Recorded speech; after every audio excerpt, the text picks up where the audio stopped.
So axial or normal stress, what is it?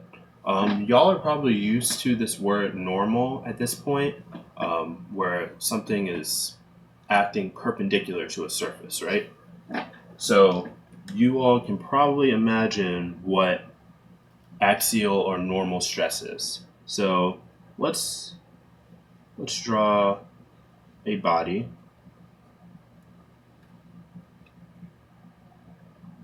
So we just have a cylinder, and we're going to declare an area within the cylinder.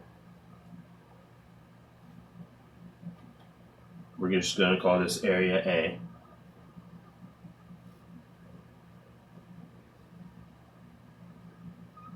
Area A. And if we were to apply a force perpendicular to the surface A, call this P, call this P. Well, now we have a force that's acting perpendicular to that area, and we have what's called a normal stress associated with that. And that's going to be, we'll say that the normal stress is equal to P over A.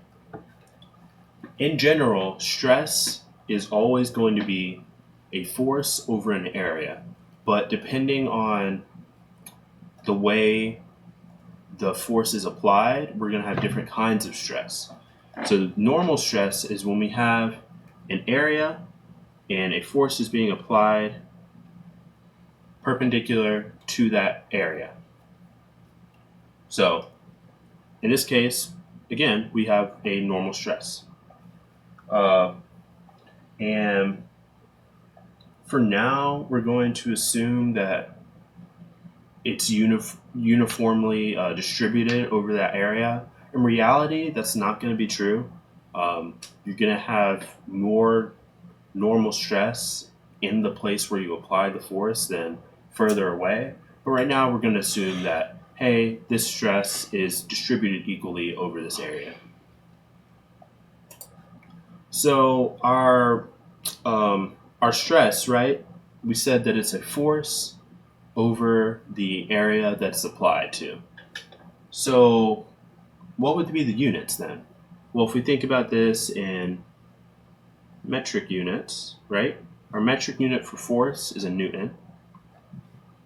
And our metric standard unit for area is going to be meters squared. So that's our units, newtons per meter squared.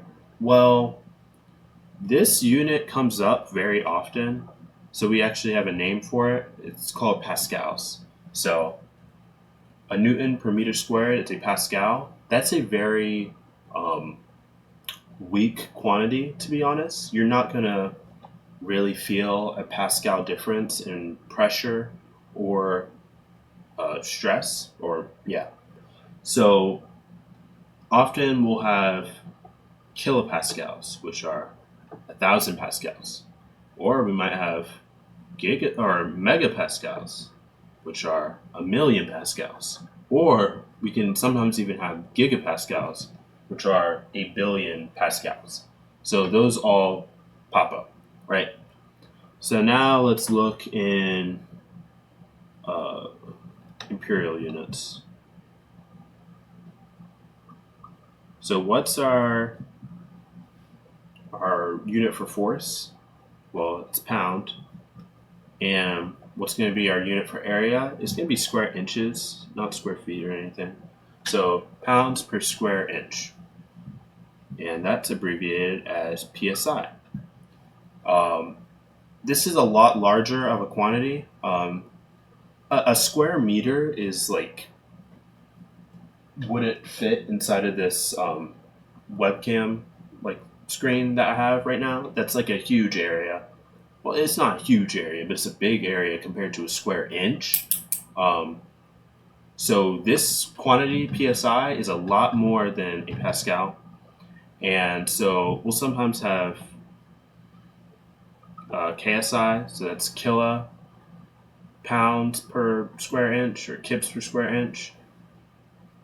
You might have mega like MSI, but you're not really. Like this is already such a huge quantity that you're pretty much never getting to MSI. So these are the general units that you're going to have.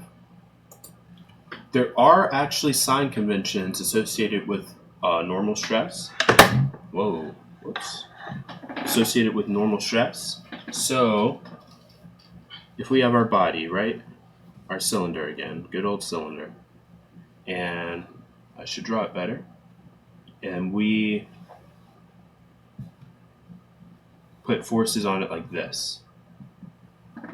This would be a positive normal stress. Or this thing would have a positive normal stress because it's in tension, it's getting pulled, it's getting elongated. And since its elongation would be positive, um, we're basically going to have a positive stress. So positive normal stress. And that symbol is sigma. That's what we use for normal stress. However, However,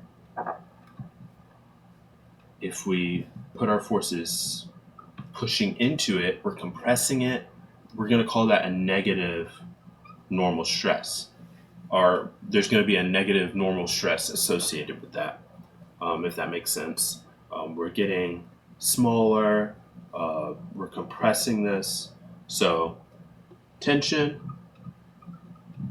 always positive, and compression, always negative. That's just the sign convention. So I hope that made sense. If it did help you, make sure to tell me in the comments, leave a subscribe, and I'll catch you in the next one.